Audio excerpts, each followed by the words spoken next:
ልጃችን አንተም ብትሆን ልጃችን ነህ፣ ስዩምም ቢሆን ልጃችን ነው። ምክንያቱም በአንድ ከተማ የኖርን ከአንድ ሀገር የመጣን በመንፈስም በስጋም አንድ ነን። ሰው በሚኖርበት ቦታ ላይ ያው ሰውም ስለሆነ ብዙ ስህተቶችን ይሰራል፣ ብዙ መልካም ነገሮችንም ደግሞ ያደርጋል። አንድ ሰው ስህተት ሰራ ማለት ሁለተኛ እድል የለውም ማለት አይደለም። አይመለስም ማለት አይደለም። በቃ አበቃለት ማለት አይደለም። ሰው ይመለሳል። የተሳሳተበትን ስህተት ካወቀ ምሁራን እንደሚናገሩ የችግሮችን ምንጭ ማወቅ የመፍትሄውን 50% አገኘ ማለት ነው ይባላል። አንተ የተሳሳትክበትን ስህተት አወክ ማለት ለሚቀጥለው ዘመን ለህይወት ምን መፍትሄ ማበጀት እንዳለ ታውቃለህ። ምን ማድረግ እንዳለብህ፣ ከምን መታረም እንዳለብህ፣ ምን መስራት እንደሌለብህና ምን መስራት እንዳለብህ ደግሞ ብዙ ትምህርት ካለፈው ህይወት ተምረሃል ማለት ነው። ያው በተፈጠረው ነገር ስዩም ብቻ አይደለም፣ የስዩም ቤተሰብ ብቻ አይደለም፣ ትንቢሳ ላይ ያለ ኢትዮጵያዊ በሙሉ አዝኖብሃል። ትንቢሳ ላይ ያለ ኢትዮጵያዊ ሁሉ አዝኖብሃል። አዝኖብሃል ማለት ደግሞ አንተ ከቤተሰብም ከባለ ጉዳዩ ከስዩምም ከኛም ከኢትዮጵያውያን ኮሚኒቲ ወይም ኢትዮጵያን ወክሎ ካለ ማህበረሰብ ይቅርታ መቀበል ተገቢ ነው ብዬ አምናለሁ። ህዝቡም ያንን ያምናል። ለምን? ነገ ሰው የምትሆን ሰው ነው።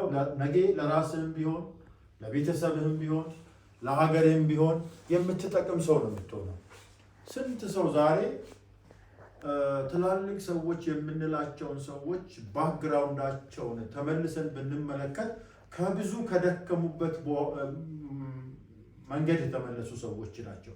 ግማሹ ወንጀል የሚሰራ፣ ግማሹ በሌብነት ስራ ላይ የተሰማራ፣ የተለያየ ስህተት ስራ ሲሰሩ የቆዩ ሰዎች ናቸው። ዛሬ በተመለሱ ቀን ለሀገር፣ ለሰው፣ ለራሳቸው ትላልቅ ስራ እየሰሩ ያሉት።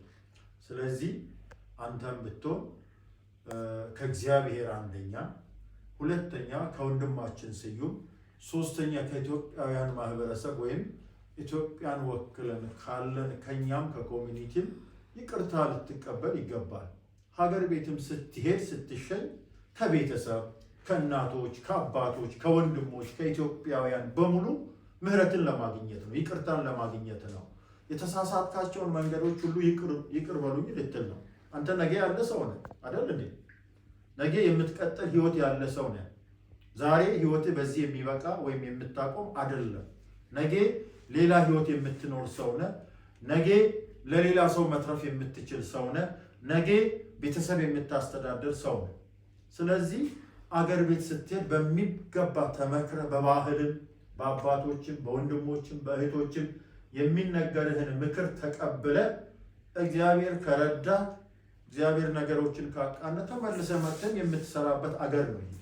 ስለዚህ ተመልሰ በምትሰራበት አገር ላይ ያሉትን ወገኖች፣ ወንድሞች፣ ያዘኑብህን ሰዎች በሙሉ ይቅርታ ጠይቀ ስትሄድ ሁሉ ነገር ደግሞ ይቀናልሃል።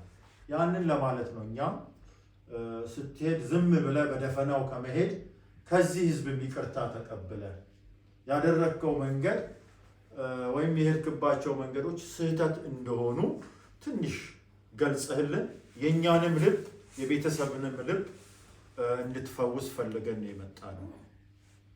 ምናልባት ግልጽ ነው ይመስለኝ ማሙሽ። ግልጽ ነኝ አይደል ያወራሁት ወደ።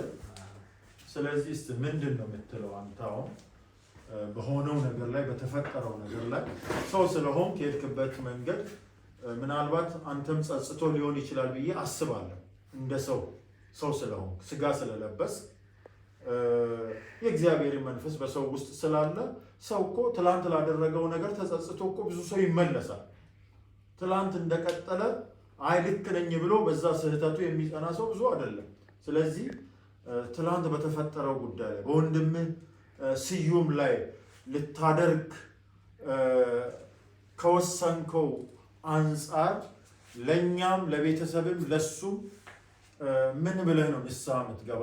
ምን ብለህ ነው ይቅርታ የምትጠይቀው? እስቲ ይሄንን ነገር እኛም ይቅር እንድንልህ በከተማ ህዝብ ስም፣ በቤተሰቦች ስም፣ በኢትዮጵያውያን ስም ይቅር እንድንልህ አንተስ እስቲ በፊታችን ምን ለመናገር ነው የምትፈልገው? ለአንተ እድል ብሰጥህ ብዬ ነው።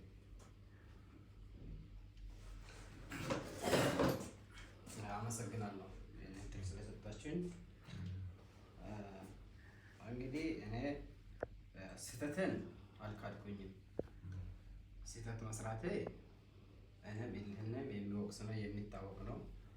በእርግጥ አስቤ ሳይሆን ሳላስበው የገባሁት መንገድ ነው። አንደኛ ያው ሰይጣን አሳስቶኝ ነው። አስቤ ቢያደርገው እንደዛ ነው ውስጥ አልገባም። ምክንያቱም እሱ ወንድሜ ነው፣ አባት ውስጥ ነው ማለት ነው። በስህተት ነው። ምክንያቱም ይሄ ቆሜ ቢያስብ ኖሮ እንደዛ ነገር አላደርግም። ራቅ አድርጌ ያለማሰቤ ነው እዛ ውስጥ ቾክ እየገባሁት። እሱም ደግሞ የገባው ያው አሳስቶ ነው። ሰይጣን በሚያሳስተው ሰዓት ሰው የሚያደርገው ነገር አያውቅም። ይሄ ማለት ከእናንተ የማይደበቅ ነው ማለት ነው። ምክንያቱም ቀድሞ የሚደርሰው እሱ ነው፣ ቀድሜ የምደርሰው እኔ ነኝ። ሁለታችንም ያው ይሄ ነገር መጀመሪያ ቢያስብ ሁለታችንም አንድ ነን። እኛ የሩቅ ሰዎች አይደለንም።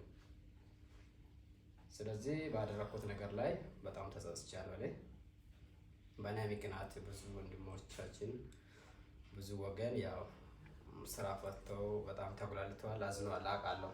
ለዛ ለሙሉ ኢትዮጵያውያን በጣም ይቅርታ እላቸዋለሁ። ይቅር እንድትሉኝ እፈልጋለሁ። ምክንያቱም በጣም ጥፋተኛ ነኝ። ሁላችሁም የምትሰሙትም የምታዩትም ይቅር እንድትሉኝ እፈልጋለሁ። ምክንያቱም ያው ሳላስብ ስለገባሁት አስቤ ስላላደረግኩ አልካድኩም። ደግሞ ይሄንን ደግሞ በፊትም መጀመሪያም የሄድኩት መንገድ ትክክለኛ እንዳልሆነ አውቄ መጀመሪያም የራሴ ስህተቴን አምኛለሁ። እኔ መታሰሩ ምንም አልፈራሁም። እኔ ምክንያቱም ያደረኩት ነገር መጥፎ ነገር ስለሆነ ያለውን ነው ግልጽ የተናገርኩት። ያንን በእኔ ላይ አሁንም ምክንያቱም ብዙ ሰዎች እንዳዘነ ያውቃለሁ። ምክንያቱም በሱ ቦታ ሆኜ ራሴ ሲያስበው ለሱ አይደለም ለሌላ ለባዳዎች የማይታሰብ ድርጎት ነው ያሰብኩት። ይሄ ግልጽ ነው። ይሄ ደግሞ አስቤ ቆሜ ያደረኩት ነገር አይደለም። በቃ ምን አይሚሮ እንጃ ያሳሰተኝ ቀን ነው ብዬ ነው የሚያስበው። ስለዚህ በእኔ ላይ እሱም እንዲያዝን አልፈልግም። እኔም በሱ አላዝንም። እግዚአብሔር ነፍሳችን አትርፏል። ለወደፊት እንደዛ ነገር ይኖራል ብዬ አላስብም። አይኖርምም ደግሞ ለብዙዎቹም ያው ትምህርት ነው። ይቅር በሉኝ ብዬ ነው የሚጨርሰው። አንተ እንዳሰብክ ሰይጣን አንተን አሳስቶ የእሱ ህይወት እንዲጠፋ እንዲሞት ጠላት ያዘጋጀበት ነገር ላይ ጌታ ጣልቃ ገብቶ ወንድሜም ዛሬ በህይወት እንዲኖር አንተም ነፍሰ ገዳይ እንዳትሆን ጌታ ጣልቃ ገብቶ አድኖሃል። በከተማ ላይ አንተም ዘላለምን እየጸጸት ከምትኖርበት ህይወት እኛም ደግሞ እየለቀሰን አገር ቤት ያሉ ቤተሰቦችም እየለቀሱ አንተም ወልደህን ብትሆን ትዳር አድርገህ ብትሆን በህይወት ብትኖር እረፍትን አጥተህ ከምትጨነቅበት ህይወት ጌታ ጣልቃ ስለገባ እኔም ሆነበት የህዝብ ጌታን አመስግነዋል። ጌታ ይባረክ። አንድ ነገር እኔም እንደ ኢትዮጵያውያን እንደ ኮሚኒቲ ስም የሚጠይቀው ነገር በብዙ መንገድ በሄድክበት መንገድ ላይ ጌታ ጣልቃ ገብቷል። ነገር ግን እንደዚሁም ዛሬም ሌላ ወንድሞችም ወንድሙን ለማስገደል በሚገባና በማይገባበት በማወቅም ሆነ ባለማወቅ በነፍስ ለሚገቡ ሰዎች እንደዚህ ተሳስቶ በዚህ ድርጊት ላይ ለሚገቡ ሰዎች ምን አይነት ትምህርት ይሰጣል? ምን አይነት አስተዋጽኦ ይሰጣል? ምክንያቱም አንተ ወደዚህ ተርፈሃል። በዚህ ህይወት ላይ እየሰሩም ላሉ ሰዎች ሊሰሩም ለተዘጋጅቶ ላሉ ሰዎች ሁላችንም ሞች ነን። ተራ በተራ ነው የምንሞተበት። ያው ቅደም ተከተል ይኖራል እንጂ ዘላለም ማንም በዚህ ምድር የሚኖር ሰዎች አይደለንም። ምክንያቱም በዚህ ድርጊት ላይ የሚኖር ሰው ነፍሰ ገዳይ ነው። በምድር ላይ እረፍት ያጣ ነው። በሰማይ ላይ የዘላለም ሕይወቱን ያጣ ነው። በእግዚአብሔር ፊት ደሙ ለዘላለም ይጮሃል። ይሄ የታወቀበት ነው። ያ ደም ይጮሃል። ከዛ ሕይወት ጌታ ግን በሱ ላይ ያ ስለታም ነገር ላይ እንዳያልፍ ጌታ ከልክሎሃልና አንተም በዚህ ጉዳይ ላይ ዛሬ እንዳዘንክና እንደጸጸትክ መልካም መንገድ እንዳልሆነ በአፊ መስከረ ተናግረሃልና በዚህ ድርጊት ላይ ሊፈጸማሉ ሌላ ሊሰማሩ ላሉ ሰዎች ለትውልድ ምን ታስተምራለህ? ምን ትላለህ? በህልውና እስከ ዛሬ ውስጤ እንዴት ነው? በዚህ ህይወት በተጓዘበት መንገድ ላይ ንስሐ እየገባህ ነው ወይ? ምንድን ነው የምትለው? ለትውልድ ምን ታስተምራለህ? ለኢትዮጵያውያንስ ምን ትላለህ? ይሄን ትክክለኛ የሆነበት ነገር ሚሴጁን ለትውልድ ማስቀመጥ አለብን። ምክንያቱም ለምክንያት ነው አንተ ዛሬ ላይ ወንድሜን በዚህ ዓለም ሳይሞት በታቀደበት እቅድ ለጠላቶች ታልፎ ሳይሰጥ ከቆየ አንተም ከነፍሰ ገዳይነት ከነፍስ ጌታ ካዳነ ምን ትላለህ? ለትውልዱ ምን ታስተምራለህ?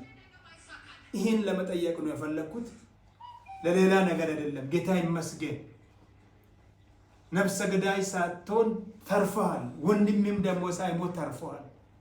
ለትውልድ ምን ታስተምራለህ? ምን ትላለህ? ሰውን የሚያገፋፋው ከሰይጣን ጋር ተያይዘው ሰዎች ይኖራሉ። ሰውና ሰውን በፍቅር እንዳይኖር የሚያገፋፉት ያልተጠየቀና ያልተነገረን አምጥቶ የሚያመላልስ በብዛት ይሄ ከኔ ሳይሆን ከእናንተ የማይደበቅ ነው። ከሰይጣን ጋር የተያዙ ሰዎች ብዙ ሰዎች ይኖራሉ፣ አለም ይኖራሉ።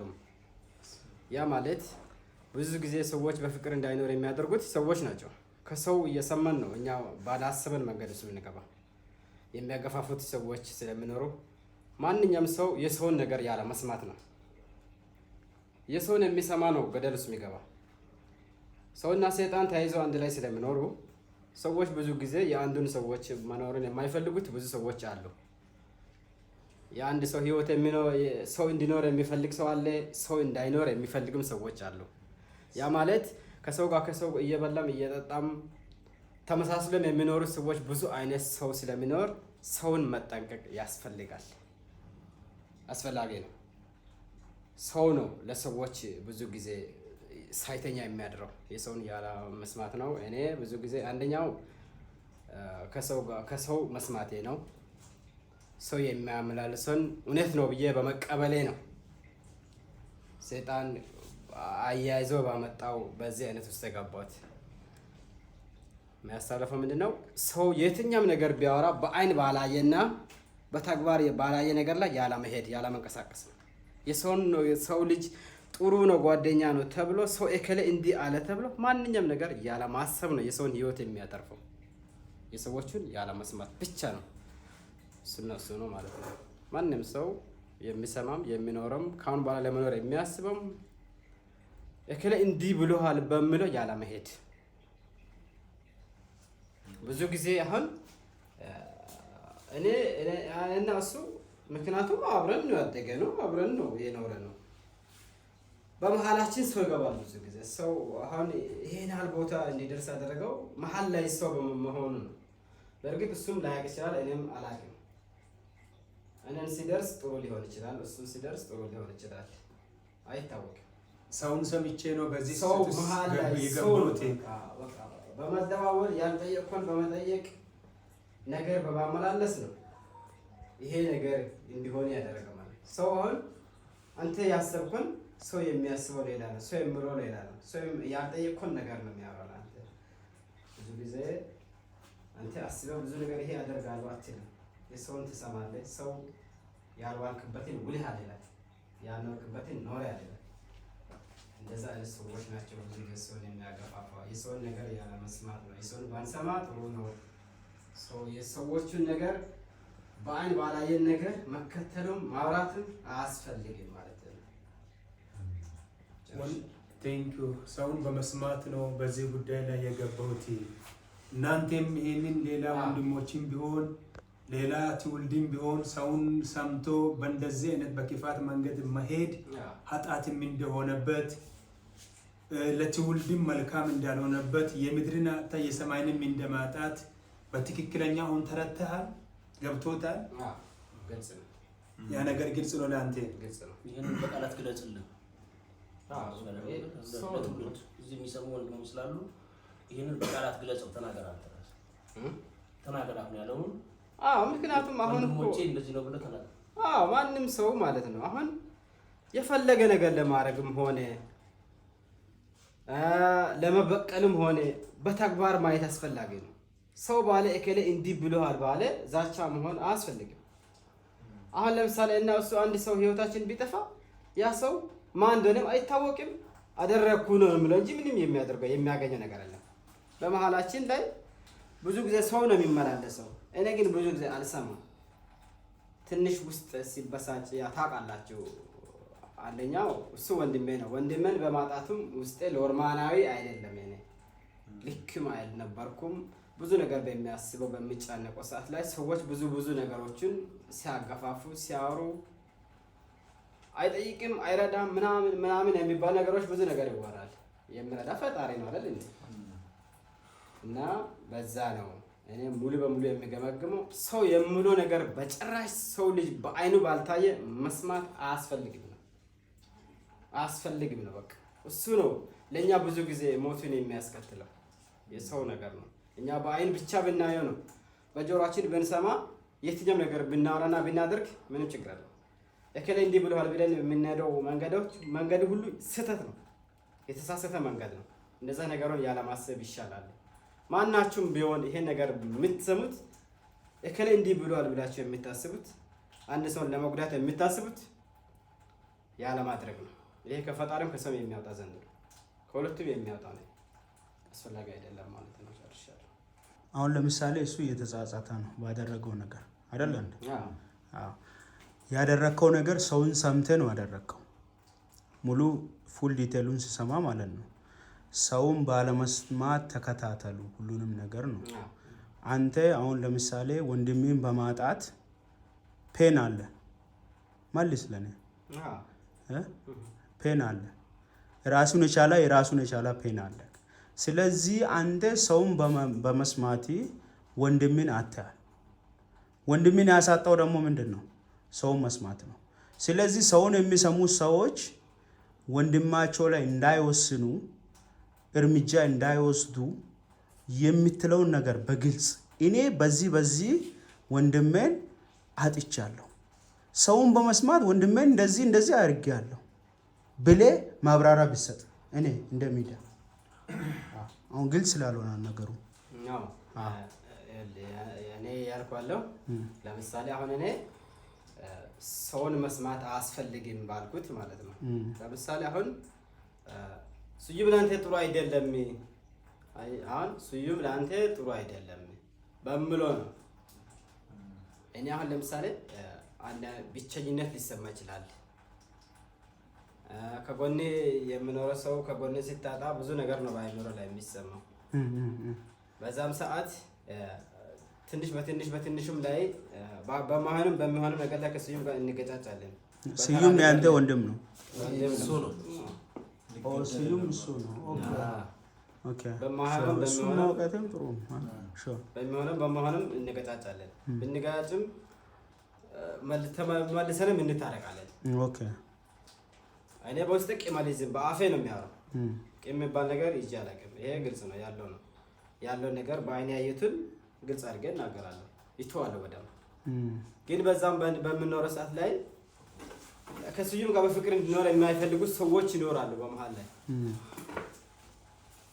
ለዛ ነው እኔ አሁን ሰይጣን ባሳሰተ ሰው በምለው በመስማቴ ነገሩ በማይሆን ውስጥ ላይ የገባሁት አስቤ ሳይሆን ራሴ በአይኔ ባየሁት ሳይሆን ዝም ብሎ ሰው ባወራና ሰይጣን ባገፋፋ ውስጥ ነው የገባሁት። እንደዛ ነገር ለማንም አስፈላጊ አይደለም ነው። ጎበዝ። ያ ማብራሪያ የፈለኩት ይችላል። ስዩም እሱ ወንድም መሆኑን ራሱ አሁን ያለሁት አሪፍ ሀሳብ ነው የሰጠው። በስዩም ላይ ያመጣው ደግሞ የሰው ይሉኝታ ነው። አሁን የሰው ነገር ሰምቼ ነው በዚህ ነገር ውስጥ የገባሁት እያልክ ነው። እኛም ለእኛም አዲስ ሆነዋል ይሄ ነገር ማለት ነው። ስለዚህ ያ ሰው ሁላችንም እዚህ ጋር ያለነው ወንድማሞች ነን፣ አንድ ቤተሰብ ነን። ስለዚህ ለወደፊትም ይሄን ሰው አውቀን እኛም እነሱም አውቀን ያ ሰውየው ከዛ ስመጣ ራቅ ብለን ለመሻሽ እንደው ቢትነግርልን ሰውየው እኛ ምንም አናደርግም። ስለዚህ ቢትነግርልን ብዬ ነው እሱን የምጠይቀው። ጨርሻለሁ። እኔ የምናገረው ነገር ያ እሱ ሰውን ሰምቼ ነው በአንተ ላይ ጨክን የደረስኩት እያለ ነው ከፋ እና ሰውንም ሰማ ራስም ወሰን ኦልሬዲ ተሳስተሃል ማለት ይቻላል። ተሳስተሃል፣ ግን እኔ ምንም ባላረኩበት ምንም ነገር ሳላጠፋ ምንም ሳላረግ ነው ይህን አይል እርምጃ ይህን አይል ቦታ ሊደርስ የቻለው። አሁን ግን ዞሮ ዞሮ መጥቶ ከሰው ሰምቼ ነው ሰው ነው እንደዚህ ያደርገኝ እያለ ነው። ያው ለሰው ልጅ ያው ጠላት ይበዛል፣ የታወቀ ነው። አሁን አንተን እንደዛ ሊያደርግ የቻለውን ሰው ምናልባት ይህን ከዚህ ከመሄድ በፊት ቢትነግረን እንደ ፋሚሊ በቃ በምስጢርም ቢሆን ያ ሰው አንተ ብቻ አይደለህም ለኔ መጥፎ ነገር አሰብኩ። ምክንያቱም ያ ሰው ራሱ ለኔ ሌላ ነገር እያሰበ ነው ማለት ነው። ስለዚህ ያንን ሰው እንደ ምስጢርም ሆነ በዚህ በሰውም ፊት ሆነ ምናልባት ቢትነግረኝ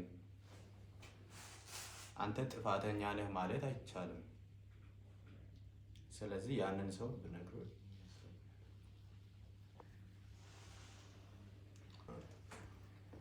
ባህሩም ያንን ጥያቄ አንስቷል።